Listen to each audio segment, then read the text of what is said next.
Hello मित्रों। तो बापा सीताराम આપણે બગદાણા આવી ગયા છીએ।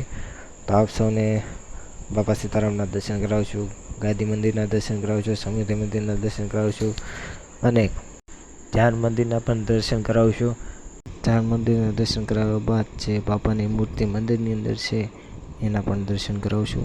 જ્યાં બાપાની મહાપ્રસાદી રસોડે બને છે એ પણ આપ સૌને દેખાડશું અને લાખોની સંખ્યામાં જે માણસો રસ જમે છે, બાપાની પ્રસાદી લે છે, એના પણ દર્શન કરાવશું। ચાલો મિત્રો, આજે મારે એવા સંતની વાત કહેવી છે કે જેને રાષ્ટ્રીય સંતનું બિરુદ મળેલું છે। તો ચાલો મિત્રો, બાપા સવારમાં ચા પીતા અને સાથે રેડિયો પણ સાંભળતા અને રેડિયોમાં સમાચાર આવતા હતા। તો સમાચારમાં એ આવ્યું કે ભારત પાકિસ્તાનની લડાઈ થઈ ચૂકી છે, તો બધાથી જે થાય એ મદદ કરીજો। આપણા સૈનિકો હતા એની પાસે ખાવાનું નહોતું, પછી દવાઓ, મેડિકલ સુવિધા નથી, એ બધી પહોંચાડવાની હતી।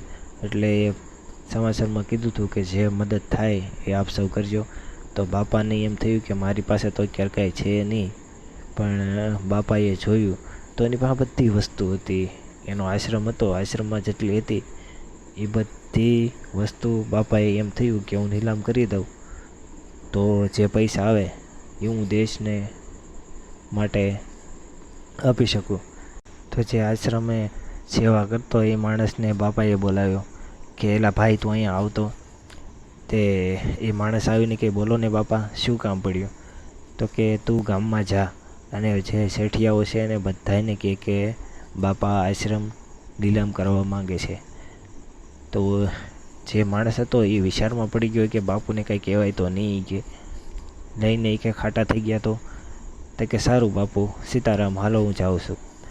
એ ગામમાં આવીને બધા શેઠિયાઓને કહે છે કે બાપા આશ્રમ નીલામ કરવા માંગે છે, તો આપ સૌ જલ્દીમાં જલ્દી આશ્રમ પધારજો। તે બધાય ગામજનો કહે છે કે બાપાને શું થયું છે, એવી તે શું જરૂર પડી છે કે બાપા આશ્રમ નીલામ કરવા માંગે છે?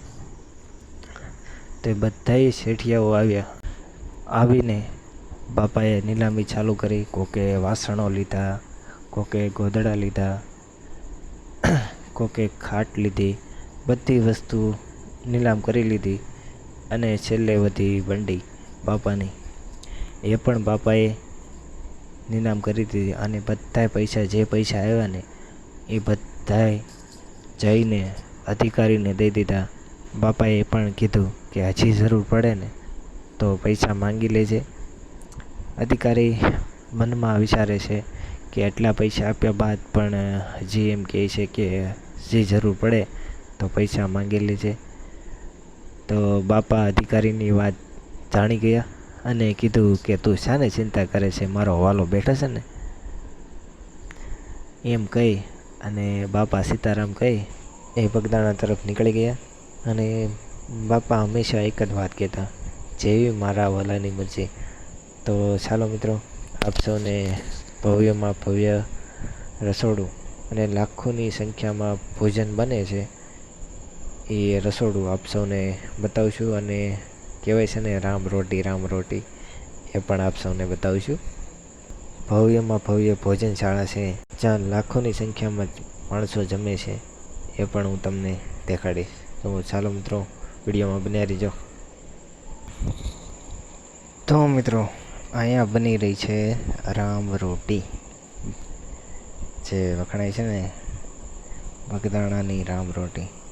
તો મિત્રો તમે જોઈ શકો છો, મિત્રો લોટ બાંધી રહ્યા છે અને સામેની સાઈડ મિત્રો સરસ મજાની રોટી બનાવી રહ્યા છે, જે રામ રોટી, જે રૂમાલી રોટી તરીકે પણ વખણાય છે। આ તરફ છે રસોડું, ભવ્ય રસોડું। આ તમે જોઈ શકો છો દાળનો ટબ। તો તમે સામે જોઈ શકો છો જે વાલ છે એ ખોલવામાં આવે એટલે ઉપરથી દાળ બની જાય એટલે નીચેના ટબમાં વહી આવે। તો તમે જોઈ શકો છો રામ રોટી કઈ રીતની બની રહી છે, કે મિત્રો રોટલી બનાવી રહ્યા છે। તો ચાલો મિત્રો, આપ સૌને રામ રોટીના દર્શન તો કરાવી દીધા। તો ચાલો મિત્રો, તમને રસોડું દેખાડીશ અને જે પ્રસાદ બને છે એ આપ સૌને દેખાડીશું। તો ચાલો મિત્રો। તો તમે અહીંયા જોઈ શકો છો પ્રસાદ જે લાડવા બનાવવામાં આવે છે એનો અહીંયા તૈયાર કરવામાં આવી રહ્યો છે. આ તમે જોઈ શકો છો, આમાં ચાસણી નાખવાની બાકી છે અને આ સાઈડ કમ્પ્લીટ થઈ શક્યું છે. આમાં લાડવા બનાવવાના જ છે. ઠરી જાય એટલે લાડવા બનાવવાને ચાલુ કરી દેશે. તો ચાલો મિત્રો, હવે જઈશું આપણે રસોડા તરફ. હા, તમે જોઈ શકો છો વિશાળ રસોડું છે. ચાલો ઉપર જઈએ અને આપ સૌને બતાવીએ કે કઈ રીતનું અને કઈ જગ્યાએ શું બને છે. હા, તમે જોઈ શકો છો બટેટાના ટબ ભર્યા છે અહીંયા, અને અહીંયા મિત્રો સેવા કરી રહ્યા છે. ને ના બની રહ્યું છે શાક, અને આ 2 ટબમાં બની રહી છે દાળ. એક ટબમાં 50,000 માણસ જમી જાય છે એક ટબમાં. એવા અહીંયા 2 ટબ છે. અને મિત્રો કેવા પ્રેમ ભાવથી સેવા કરી રહ્યા છે તમે જોઈ શકો છો. તો ચાલો મિત્રો, આપણે નીચેની તરફ જઈએ. તમે જોઈ શકો છો શાકના ટબ ભરેલા પડ્યા છે બધાય, અને સામેની સાઈડ શાક બની રહ્યું છે. અને અહીંયા જે બને છે બધુંય લાકડા ઉપર જ બને છે. જેમ કે હાથીઓનો ભૂકો કરીને નાખવામાં આવે છે ચૂલમાં, અને નીચે તાપ થાય છે અને ઉપર શાક ને એવું બધું કમ્પ્લીટ થઈ જાય છે. આ હતું ભવ્ય રસોડું. તો ચાલો આપણે જઈએ. તો આ બધું તમે જોઈ શકો છો. આ બધું ભાત કાઢવામાં આવ્યા છે, તમે જોઈ શકો છો. તો ચાલો મિત્રો, આપણે જઈશું ભવ્યમાં ભવ્ય ભોજનશાળા તરફ. તો આની પાસે થોડાક ટેબલ મૂકેલા છે, જે માણસો ગઢા બુઢા હોય જે સરખાઈથી બેસી ના શકે એ માટેની સુવિધા કરવામાં આવી છે. અને આ તમે જોઈ શકો છો ભવ્ય ભોજનશાળા. લાખોની સંખ્યામાં માણસો જમે છે, બાપાની પ્રસાદી લે છે. જોઈ શકો છો અહીંયા બેસાડીને જમાડવામાં આવે છે અને પંગતમાં બેસાડવામાં આવે છે, તમે જોઈ શકો છો. અને જે જમવું હોય, જેટલું જમવું હોય એટલું જે સેવા કરી રહ્યા છે ભાઈઓ એ તમને આપે છે. અને જ્યારે પરબ હોય, જેમ કે બાપાની તિથિ હોય કે પૂનમ હોય, ગમે એ તહેવાર વાર પરબ હોય, ત્યારે 24 કલાક જમવાનું અહીંયા ચાલુ હોય છે.